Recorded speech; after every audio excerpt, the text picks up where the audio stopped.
The names Eric Garner and Freddie Gray have become synonymous with the United States' endemic issues with police brutality and racial injustice. Footage of Garner's and Gray's deaths at the hands of police officers was captured by bystanders, the former in 2014, the latter in 2015, and spread quickly around the globe, becoming a call to arms for the Black Lives Matter movement.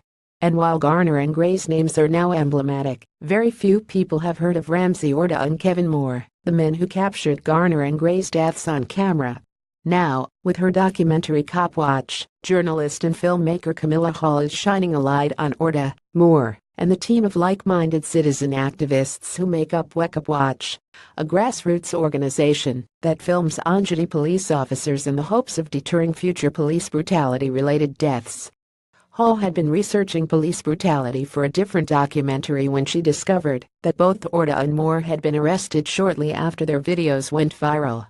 Orta was arrested several times following Garner's death and is currently incarcerated after taking a plea deal related to drug and gun charges. Moore was arrested less than 1 month after Gray's death while filming a protest for Wake Up Watch.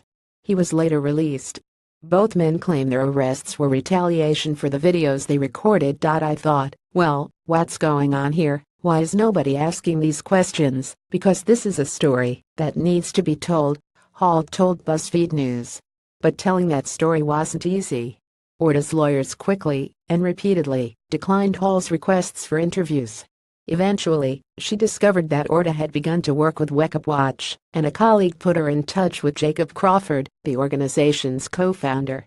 Jacob, as much as he doesn't show that prominently in the documentary, behind the scenes, has doing so much to actually create a platform for other people, Hall said. Has somebody who has really taught a lot of the guys the importance of how to store video, saving it, backing it up, not just filming. It's all the boring stuff of backing it up, putting it somewhere secure, and dealing with the judicial system when necessary and helping people to navigate that. With Crawford's blessing, Hall and her team embedded with Wake Up Watch for nearly a year, following Orta, Moore, and their colleagues as they policed the police from fall 2015 to October 2016. There was a lot of nervousness around opening up, around letting people in, because they have experienced surveillance, and we had to be there to gain that trust, Hall said. It was actually very important to the subjects of the documentary that we understood what it was like, and we actually went through the paces with them to show that we were willing to be in the trenches with them, that we weren't going to just fly in and stay in a fancy hotel and dip in and out of their lives. There was very much a need to connect personally to be able to tell this story. That meant Hall and her team were also on the front lines of Wake Up Watch's fight, often filming the confrontations police officers had with Orta and Moore. It definitely changed my view personally, she said. I come from the UK, where officers are not armed to the same degree. We also don't have the same levels of gun violence. That's very alien to me, and quite terrifying to experience, to be honest. It's hard to show in the film the level of sacrifice these guys have made.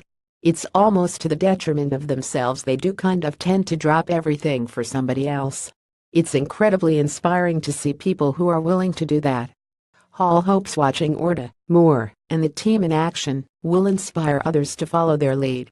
If you see an incident with the police, take out your camera, she said. You have the ability to document what's going on, and you have the chance to, perhaps, be supporting somebody who may not be of the same privilege as you. It could be anyone who is going through that experience, but you have the choice to stand there and to witness it, and to provide support. Hall described her documentary as simply just a plea for humanity.